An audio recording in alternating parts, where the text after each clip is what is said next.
జై శ్రీమన్నారాయణ. భగవద్బంధువులారా, ఈరోజు మంచి విషయం. ఏవేవి వేటితో పోతాయి అవేంటో మనం ఈరోజు తెలుసుకుందాము. విశాఖ కార్తెతో మేఘాలు పోతాయి. మనిషి మరణిస్తే శత్రుత్వం పోతుంది.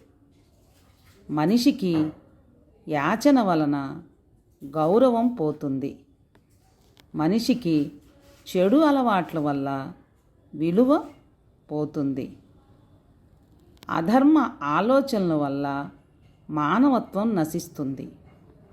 మనం ధనపరంగా ఎవరినైనా నష్టపెట్టాలని కానీ కష్టపెట్టాలని కానీ చూస్తే మన ధనమే పోతుంది. జై శ్రీమన్నారాయణ. వీడియోస్ నచ్చితే లైక్ చేసి సబ్స్క్రైబ్ చేసుకొని సపోర్ట్ చేయండి.